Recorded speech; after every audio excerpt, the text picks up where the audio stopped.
So, hello from Sagara and Sagara Online, and I'm very pleased to have Joe Galliano here with me today.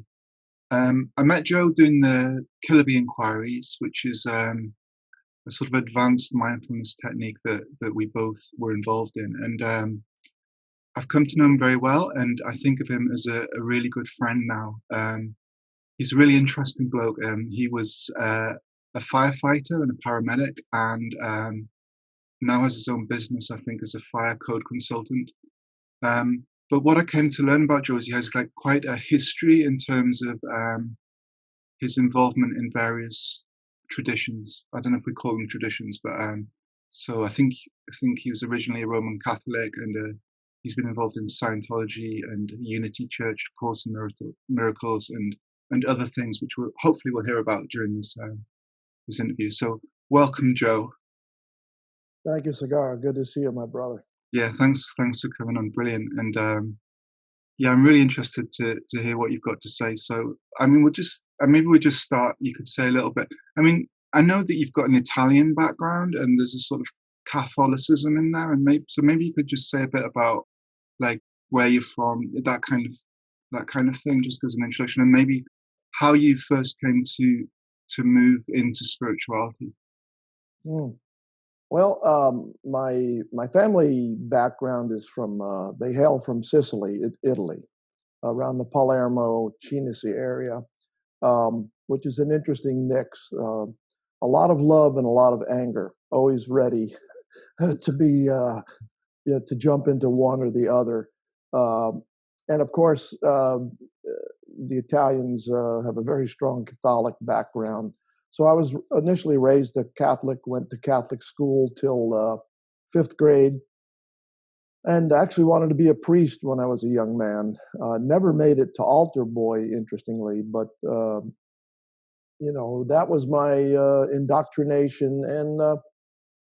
And interestingly, I had a very sort of deep curiosity about Jesus, and actually belonged to some kind of groups in and around Jesus. Then I don't remember the details of which. I think one was possibly Sacred Heart Society, and I'm not sure if there was another or not. But I was very impressed with Jesus at the time, and used to wonder, wow, how could anyone forgive the things that they did to him? It was fascinating. But eventually, uh, sort of became disabused of all concept of religion and church and Catholicism. Actually, I tell a funny story, which I won't get into, but I like to say by second grade, I knew that I was doomed to hell by virtue of my deeds. So at that point, when you know you're already lost, life can open up for you quite a bit. You can pretty much do anything you want because you're already screwed. You're done. You're finished. Right. Uh, that wasn't entirely true, but it is sort of a funny retrospective look on my Catholicism. Yeah. So So how did you just to kind of interrupt you, but how did you go from being so kind of taken with Jesus to being kind of rejecting a it all, he- as it yeah, a heathen or whatever. I, I always tried to, as a young adult, I hated to be classified, but I always used to look to see, well, what am I? Am I, agnostic? I don't know. The definitions always eluded me, but uh, I don't know. Somehow, I seem to be a pretty sensitive kid, uh, especially very young. And I learned to toughen up. One of my mother's goals was to make me tough so I could survive. I might have been a bit of a meek kid. I don't know. I certainly didn't become a meek adult, but I became sort of disillusioned with the whole Catholicism and heaven and hell and judgment and punishment, and it all just didn't seem to make a lot of sense. I didn't have any real way to kind of deal with it. So I guess I essentially pushed church and religion to the background, plodded along. And ultimately, as an adult, I had to admit to myself I did not believe in any form of traditional God. I said I didn't believe in God at all. Um, I, I don't I don't know that I believe in God today, but I certainly use that term God now in a very different way. Mm. So, so interestingly, when you're doomed to hell by virtue of some doctrine, you have to leave it all behind, or you're going to live a hellish life. And as we know, I think hell is here on earth anyway, but as is heaven. So, but at any rate, so I rejected it all and plodded along, from there. And I was always drawn to helping people in many ways. I guess that's why I became a fireman and a paramedic. Um, but I was always looking for answers. In fact, one of my dreams as a young man was to start a commune where people could live together peacefully and harmoniously. Um, I became very disabused of that idea as well because it involved people. But Yeah. so that's kind of how it went. And so then what happened? Well, I was somewhere in the mid to early 70s. I was in the construction trades as an iron worker and occasionally a laborer, and the economy all went to hell. I was uh, I was very much depressed because of Nixon and the economy and Vietnam War, which I did not go to war, but I grew up in that era, very tumultuous times, at least in those days. Um, so I ended up taking a job as a waiter, which was nowhere near the pay I was accustomed to, but it fed my family. I got married at age 20, by the way, to my high school sweetheart. So already by then I had one child. I was having difficulty maintaining our lifestyle, which was not extravagant by any means, but the economy would often leave me without work and whatnot. So I became a waiter, and I met this guy, Lee Kirsten is his name, and he he kind of recruited me into Scientology, Mm. and Scientology offered great hope to me at any rate. Um, so, like most things, I dove into it, full on, and really tried to make a go of it. I'm not sure how many years I was in it. 10, maybe somewhere between 10 and 15 years. I studied it and became what's known as a Dianetic auditor. Uh, and that's one that listens basically and administers these Dianetic processes. I moved on into become a class 4 Scientology auditor, which was also just higher levels of spiritual inquiry, we'll call it now, but what those terms weren't used in Scientology. Um, but Scientology didn't fit my life, didn't fit my family. In fact, it was a threat to my family in those days. I had considered leaving. Um, an interesting pattern which has repeated through my various spiritual seeking, believe it or not. But at any rate, it it very much was not accepted. It was becoming less accepted in the mainstream media and social viewpoints, despite having some very powerful and life-saving techniques that they had. It just didn't work. So I basically left the Church of Scientology. The term they use is I blew. I blew away from the organization.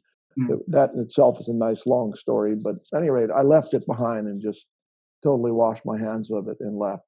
I truly never forgot some of the things I learned in Scientology, I will admit, but I am not a Scientologist, and the organization itself suffers from a very strong need to protect itself. And I think that's one of the flaws in life is that when you have an identity that needs protection, you have a problem to deal with. And so that was their main problem was they basically felt a need to protect themselves from anyone and everyone by any means. Just doesn't. That's just not a survival way to be, in my opinion. So I left there. Yeah, I've heard you talk about Scientology before, and like you seem to have a very balanced view because you usually get extremes, don't you, with Scientology? Usually people love it or they hate it, and but you seem to sort of recognize the good in it, but it wasn't for you. And I had a brush. I don't know if I ever told you I had a brush with Scientology. That I was a student. I just got into Buddhism, and they did a personality test on me. But I got led up Yeah, the staircase into this room, and I couldn't kind of get out. And yeah, and I was kept there for a long, long time. And I think because I was like a slightly crazy, I don't know, how do you say, evangelical Buddhist, because I just discovered it. They just probably uh, ended up thinking I was mad, but it could have gone a very different way if I think if I hadn't, because I was depressed, and they were giving you hope, I think, but I'd already oh yeah, discovered something, so it's quite interesting. yeah. Their primary stated goal was to clear the world. Clear was defined as a well and happy human being. That was the first level of attainment in Mm, Scientology, which, interestingly, I was declared a natural clear. Uh, so one thing they did, I was never addicted to drugs, but they got me off drugs that I decided, oh, these things are no good for me, recreational drugs. Uh, they got me off drugs, and they did help with a lifelong tendency toward depression. But the depression still continued for a lot of years. Um, and many things helped with that. And now I would say it's pretty much gone at this point in life. At age 71, maybe that's what it takes is just a few years of suffering to get over it. I don't know. Uh, so when you left Scientology, did you leave for something, or was there a gap and then it was like, I mean, did you were you still seeking? yeah, there was a gap where I began to read and whatnot. I didn't join any groups, but I began to read and explore. Um, and Scientology pretty much opened things up for me as to a whole other possibility of viewing life. Uh, so it was a great benefit from that standpoint. I think the next thing I got involved with was something called Living Essence Foundation. Um, was founded by a gentleman named Nick Arjuna Arda, a British fellow, uh, and and he's pretty sharp. He's a pretty sharp fellow. I mean, he can be difficult to deal with, and we did part ways eventually a few years back. But the Living Essence Foundation had a methodology that could bring one to awareness, and they had several approaches to that, and it was really interesting. I never completed the certification in it. I took all the training programs. I didn't complete the internship. So again, here was another instance of an attempt to learn a methodology whereby I could assist others to sort of sort through life's mysteries and whatnot. Not realizing at that point that really I was looking for my own sort of enlightenment and understanding of life, and that was the real drive that was manifesting as a desire to help. At least that's how I view it now. Right. So When you say bring one to awareness, do you mean like awareness as in a state, or like, or as in an experience of life? I mean, is it something you've yeah, seen? in those days it was more in alignment with the concept of enlightenment, Right. which I find pretty laughable now, but it seemed like a reasonable goal. And actually, believe it or not, you and many others helped me to realize that, and all my studies through the years helped me to realize that all I was ever really doing with all these things was trying to get away from everything I didn't like. And I pretty much didn't like most things. So, when you kind of get that, it's pretty much an awakening in itself. It's like, wow, all of these things I've been doing is because I want to run away from all the things I don't like. And I guess you could run forever because from an ego perspective, from a mind perspective, which I don't reject mind, but from that perspective, there's always going to be something you don't like forever, you know. Yeah, yeah, So good luck. yeah, and So yeah, anyway, living essence foundation. From there, I kind of floundered around. I found Byron Katie's The Work. I loved it very much. It seemed to indicate, is it true? That's a great question to ask. Um, that eventually, somehow I found Course in Miracles, actually from another firefighter, believe it or not, a good friend and brother of mine, even today, Hal Martin. But anyway, that led to A Course in Miracles, and Course in Miracles blew me away. Now I was anti-religion, anti-Jesus, anti-God, and here's a book supposedly channeled by Jesus. Okay, um, and I said, well, let me just read read it and drop out the Jesus part, kind of. Course in Miracles is an incredible study. I dabbled in that for a number of years, and really some very, very enlightening information in there. At any rate, so that led me to a Unity church that had a Course in Miracles group that met. So then I jumped into Unity a little bit, though it uh, never quite clicked for me. Um, but it did open my eyes to more possibilities. Um, I mostly supported the church and went there because they supported Course in Miracles. And there, a lady came to the Unity Church and gave a talk on a group called AHAM. That's the Association of Happiness for All Mankind. And they had a meditation program.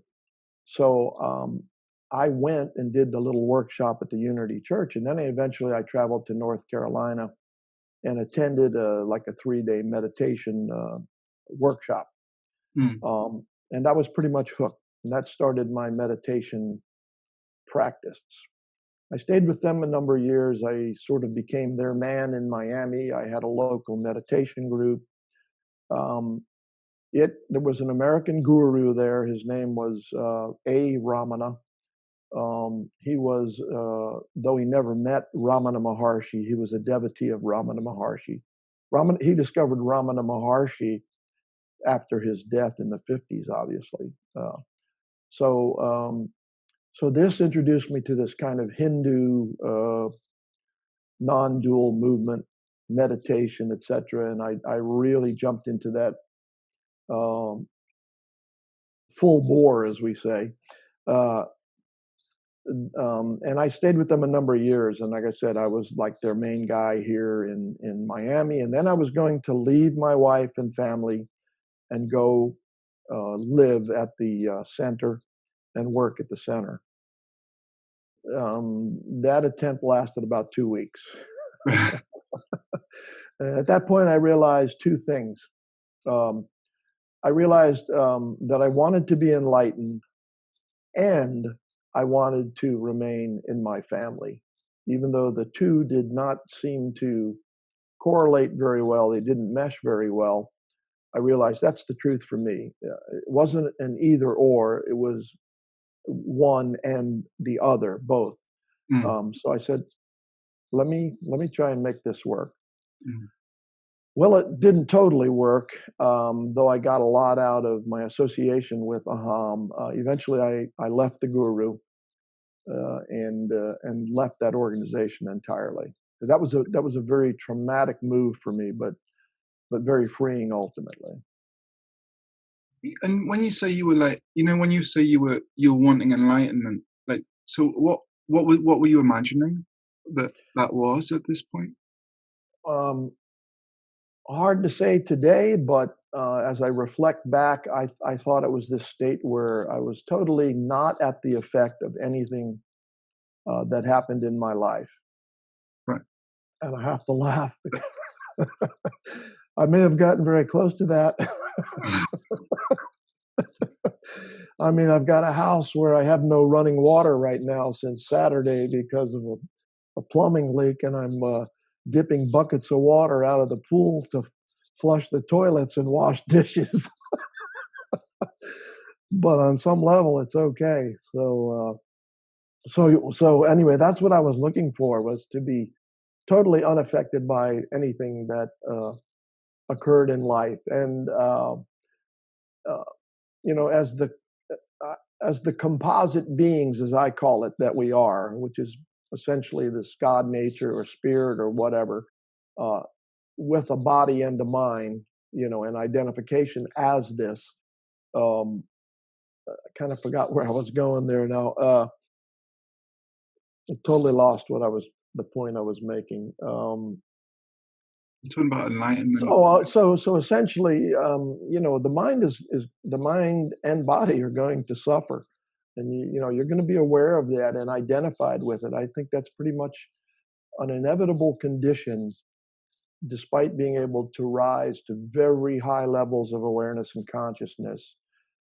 You're Until you leave this body and this mind, you're pretty much stuck with it, and I'm not even sure that you exist after that. You may just return to the pool of consciousness. I don't know. I don't have those answers. It doesn't seem to matter. But the point I'm making is that while we're identified as this entity, we're going to suffer. You'll never get away from it. So now the question is, so what's the impact? And the impact at this stage of my life is very minimal of suffering. I mean, I've learned to enjoy everything, Mm. and accept everything. You know. I think that like I can completely relate, because like as a Buddhist, which was my kind of training, that like we were presented with the all perfect knowing, like all perfect Buddha who sat in this kind of pristine state where Yeah. nothing, there's even talk of that as he sits under the Bodhi tree, and like there's this character called Mara, which is a bit like Satan, like, but like he comes and attacks the Buddha, but the Buddha's just completely Yes. unaffected, and like I think that one can very easily that's what people are searching for, and that's what's sold. And Yes. and in a sense it's true, like, but not in the way that you often think it is, in the, like when you're a seeker, I think. Do you know what I mean? It's like, Sure. because you're looking for that state, but actually it's more about like what you're talking about, what seems to me, it's more about that, where you shift from the seeking to actually, it's almost like an acceptance, not that you're actively accepting, but the acceptance is happening. And so like, does that make sense? Yeah. Yeah, you're shifting. The way I see it is you're shifting from seeking to just Yeah. being present in the moment, good, bad, or otherwise. That sounds very la-la, you know, like, oh. But the truth of the matter is, it's an actual experience of presence, and an experience fully of life, which I have to credit Killaby inquiries and living inquiries for sort of polishing that stone for me. I mean, I've been through a lot. I did study Buddhism, by the way. The Dhammapada was just incredible to me, and reading and studying that on my own, not with any organization. But um, Could you say a bit about how you so like you were with this American guru, weren't you? And then you've talked about the shift, and you've talked about this the living inquiries and the Killaby inquiries, which I'm guessing most people will know. But it's like, do you want to say something about how you discovered that? And well, that was actually a fairly recent, last couple of years discovery. I actually went from being with the guru, um, back to kind of floundering around and searching, just exploring different things, reading books, of course. Um, then just out of chance, I searched my old friend Arjuna Arda, and found that he had a new version of Living Essence, which now became Awakening Coaching. So I said, "Huh, this is quite interesting. Let me get into Awakening Coaching." Um, So I played with that for a number of years. I became certified as an awakening coach, and indeed, I know methodologies that could bring one uh, to a realization of, um, we'll call it our true nature. I mean, it's so hard to define this stuff, um, but but to an experience of something beyond body mind experience, or prior to, if you will. Um, so that was very powerful stuff, and I certified in it. But I had no interest in using it to earn a living or anything. I work and I have a retirement as well, a pension. Um, Eventually, I had a disagreement with Arjuna over what was a sort of a discussion or recommendation of the benefits of microdosing microdosing LSD uh, as as a positive thing to do to increase one's awareness or whatever. And being an old paramedic and having fixed ideas about drugs, which I'll admit to, I revolted against that. So that ended up being a big rift between he and I. I was forced out of the group, though I maintained my certification. Um, and there I was floundering around again now, left another group. And when I leave, I usually leave pretty solidly. I'm gone. Then somehow, oh, through a friend, my friend Hal, his wife was involved with something called Living Inquiries by Scott Killaby. I read two of the books, Living Realization and Living Relationship, I believe it was. And I immediately resonated with the work. So I started to I trained in Living Inquiries, so I didn't complete the training. That eventually led me to Killaby Inquiries, which I did that training and I did complete it. And in swapping facilitation sessions with people like you and I, we've swapped a couple of times, and my own personal growth within Living Inquiries and Killaby Inquiries really, really took away layers of concepts and deficiency stories that were in my way, in the way of me being present in pretty much any condition. Um, so that kind of brings us to today. But I have to say that one can have a realization of something prior to this, body mind existence, but there can be a great many barriers in the way of integrating that and living that. And that's what these Killaby inquiries and awakening coaching, that's what those handle. They remove those mental barriers, so to speak, those traumas, if you will, and indoctrinations. You're able to look at and examine those things and sort of reclassify the data, is the way I like to say it. And that just, when you reclassify the data to sort of where it belongs, if you will, um, that just leaves an open space for you to exist in. That's quite incredible. So that's pretty much where I'm at today. So the things that went before that, did they, like, you think they had something missing? That element of that you're talking about? No, I have to say, throughout it all, I've taken personal responsibility for all barriers in my way. Mm. I realized that, and that came from Scientology, quite frankly, that essentially we create our own experience. 100%. There's other participants, there's conditions, there's a whole world involved, but the creation of the experience is entirely ours. And so I always had that causal sense of both the good and the bad. Mm. But I recognized that personally I had barriers in my thoughts and concepts that was not allowing my life uh, to be open and free. It was not allowing me to be present, is the way I state it today. Mm. From presence, truly from presence, and we're not always there, but truly from presence, there's no problem that's not solvable. There's no condition that's unbearable.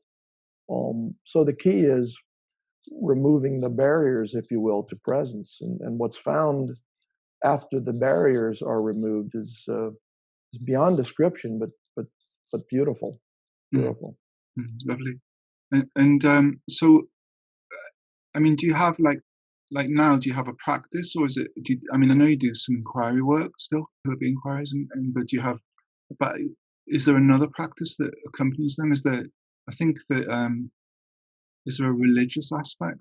I mean, I kind of know a bit about this, but Yeah, you want well, to say something the about only that? thing I can claim as a practice is unless I'm giving an interview at 9 in the morning Eastern time, I'm usually start my day in my massage chair, either listening to some audio or video around my interest, which is essentially um, presence and being present and learning how to stay present or return to presence. Things like Eckhart Tolle and Rupert Spira and uh, it, it, anything that comes my way that sort of resonates. So that's my practice. Is it's in a wonderful massage chair, in a contemplative state. I don't meditate per se anymore. I used to meditate every hour for 15 minutes throughout my waking day. That's long gone. So there is no practice, but I've had a renewed interest in the um, the essence of the Jesus story, the essence of the early Christian mysticism, essentially. Although even the word Christian comes with so much baggage that it's hard to get around. Um, so I discovered an interest in the early thought that eventually evolved into Christianity as we know it today in the various sects. But getting in touch with the sort of the essence of the stories rather than the literal interpretation of the events or the players involved.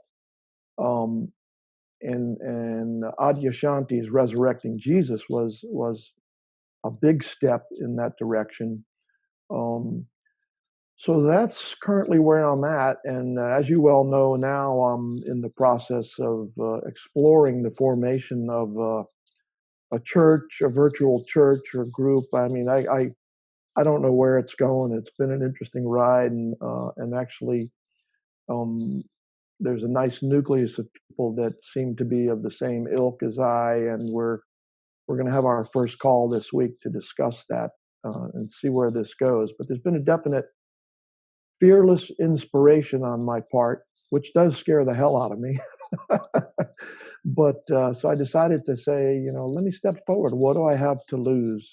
I have nothing to lose in this endeavor, and so I'm looking at forming a group that will enable people um, to find their relationship to their source or God or whatever terms you want to use, the universe, without the dogma, the hierarchy of authority, and without sin and punishment and all of those concepts that have found their way into the mainstream religions and literal interpretations of the Gospels, etc.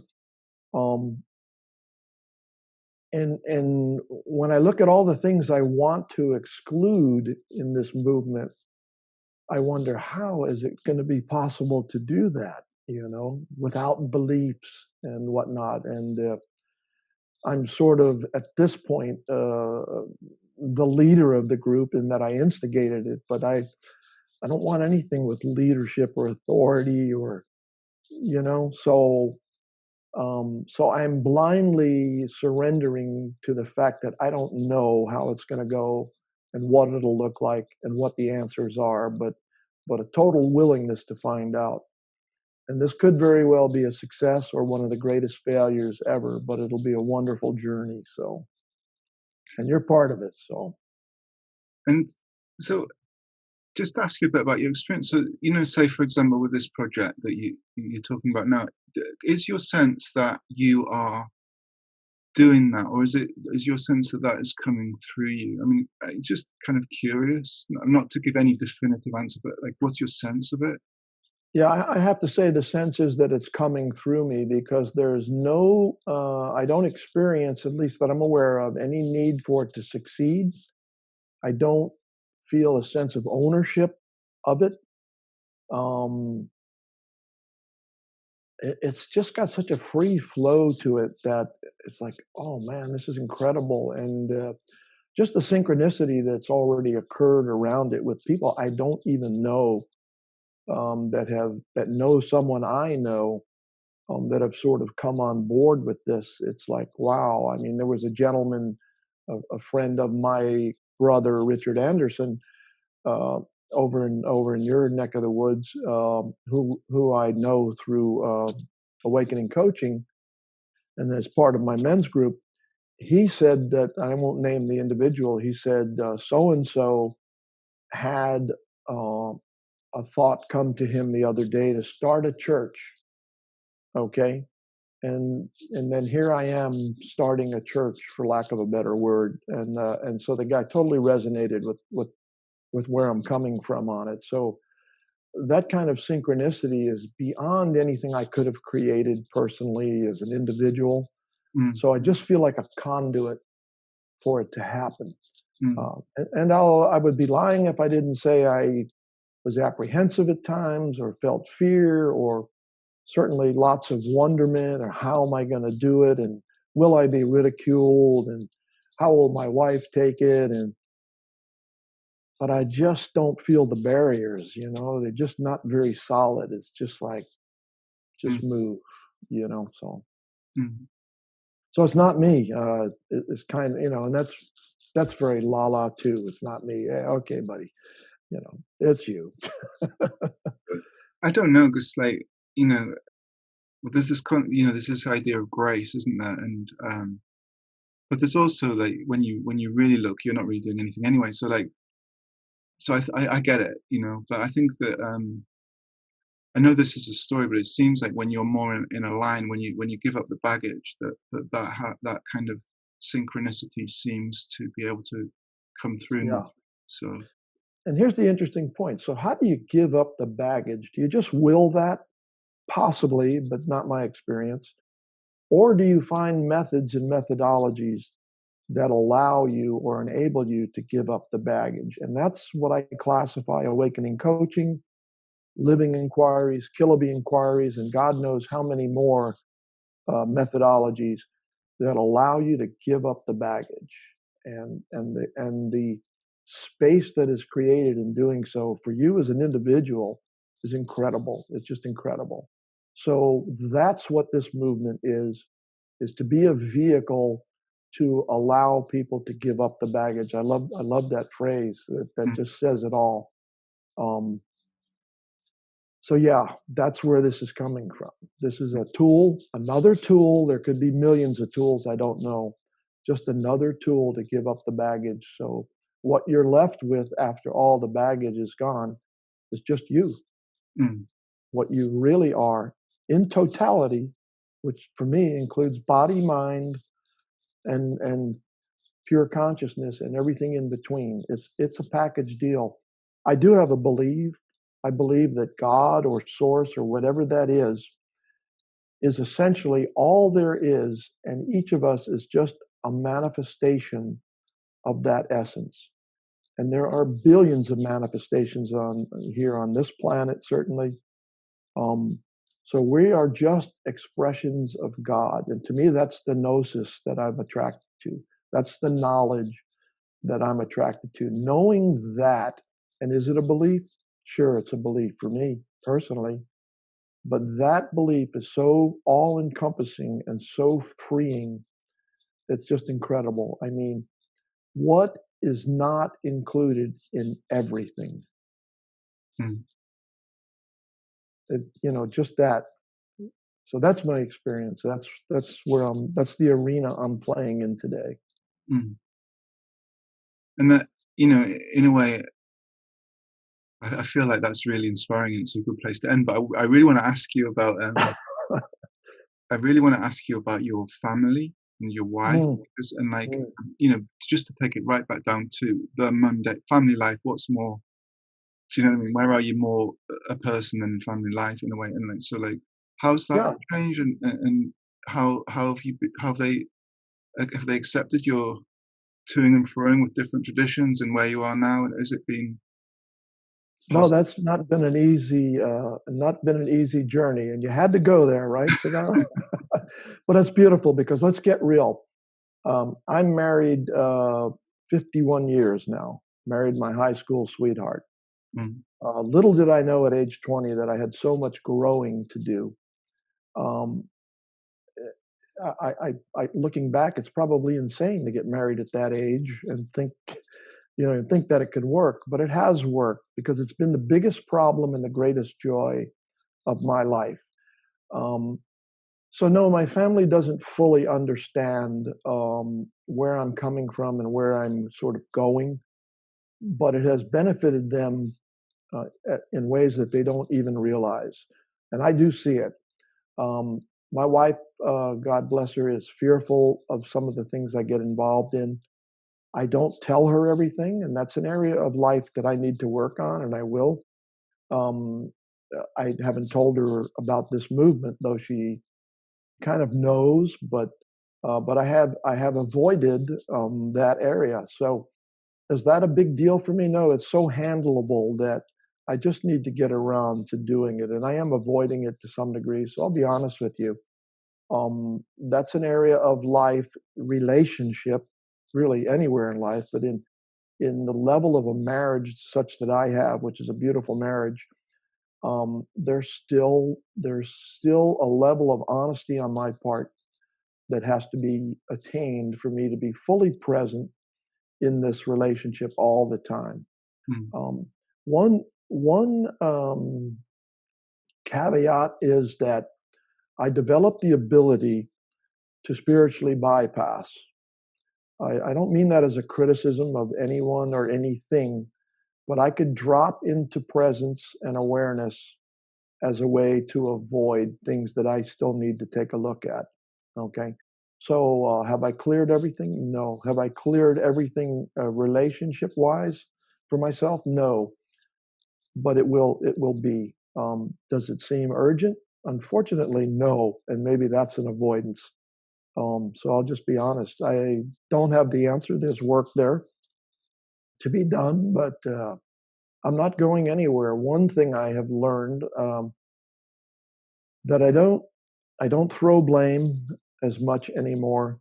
I still take responsibility for all conditions that I perceive, um, and I tend not to run away from things I don't like, such as the political climate here in the U.S. in my family, not my immediate family, but my other relatives, extended family. So I rather than drop somebody from Facebook because I don't like their political view, I'll take a look at what's up with me in that regard, what's going on, and I can find the barriers to it, and I can find the concepts and the things that need protection, and then let go of them. And it's quite amazing to be able to do that. yeah, brilliant. That's what the world needs a bit more of, isn't it? I think. Yeah, oh, definitely, definitely. Yeah, yeah. No, that's great. I mean, I'm married and I've got two young kids, so like, and I think that like in Buddhism, I talk a lot about Buddhism because obviously I was a Buddhist, but you have the idea of going off into a cave and being so, which is lovely. I often want to do that, to be honest. But at the same time, I probably learn most from being deeply enmeshed in relationship with other people and all of Absolutely. yeah. Yeah. I did have a cave, by the way. I went to Ramana Ashram in India. I spent a month there in the hopes of returning enlightened. I found a cave on the holy hill of Arunachala, and I would go sit in that cave daily by myself.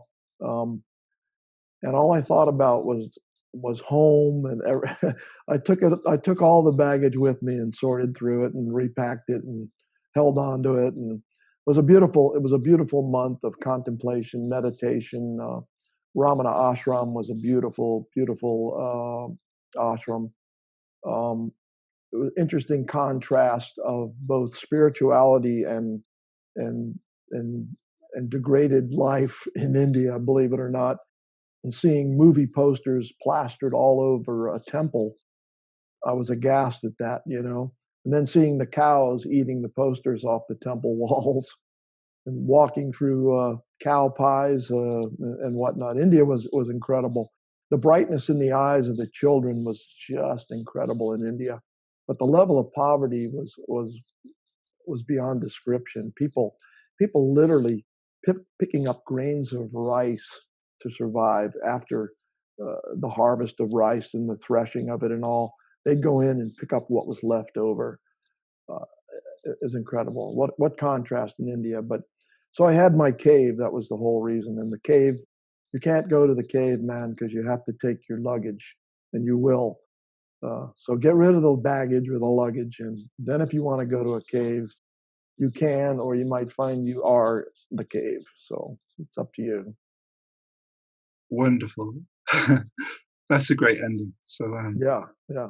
hey, thanks so much. Really appreciate it. You coming on. No problem. This was fun. This was fun for me. It was sort of a nice experience to kind of see where I'm coming from. I hope that was expressed here. So Yeah, it was brilliant. yeah, And just to ask everyone to click subscribe to my channel so that you can catch yeah, more. absolutely. I've already subscribed. Am I going to see myself now? I guess I don't know. I hope so. Yeah, that's a scary thought. But thank you, brother. I really love you and appreciate you for who Like, you are. likewise, likewise. All righty. Bye bye.